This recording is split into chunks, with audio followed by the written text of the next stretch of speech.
few people know about so many of the contributions, not only because the longshoremen made good salaries and built homes and, started businesses and did all kinds of other things, but also, the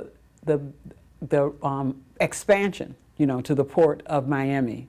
Also the influence to build a tunnel so that the trucks, well, cars go through there too just to see it, but the trucks that use the tunnel to get to the port and who then aren't stuck in traffic for hours and hours, and that help with commerce. I mean, think about this. You've got this black man, Ellis Canty Jr., I think it's Junior, Senior, Ellis Canty Senior, who actually influences and promotes and pushes and helps to bring about, that tunnel.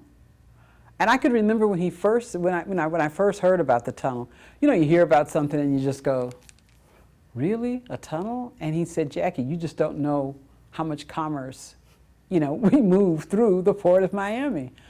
And then I spent the day, just with my brother, and I realized that it's ginormous, the number of, the amount of trade and the amount of commerce that happens as a result of these unsung heroes who are just working their butts off, on the port of Miami, the longshoremen, I don't, how important is the ILA 1416 to the cruise and cargo?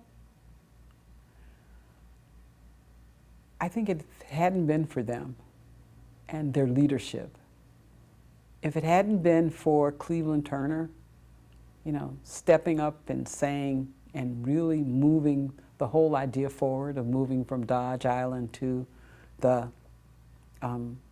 port of Miami, if it hadn't been for Ellis Canty saying, we got to have a tunnel, because the tunnel is cargo. It's all about cargo and making Miami the capital for cargo, for cargo in Miami, in the world, really, and especially in South America. And for cruising, everybody thinks Miami. When they think cruises, they think Miami. And that port, and that expansion came as a result of real leadership from the longshoremen, of Miami's Local 1416. So it's like these things wouldn't happen, but nobody knows because none of them, of all the 5 leaders, I've never really seen any of them, beat on their chests and tout their horns about what they do. They're, like I said, with Mr. Pittman, it's just they do the work. Their leadership is just under the radar, but is so influential. Everybody knew Mr. Pittman. Everybody respected Mr. Pittman. Everybody knew Ellis Canty and respected him. Everybody knew and loved Cleveland Turner. And everybody knew that Judge Henderson was a force to be reckoned with.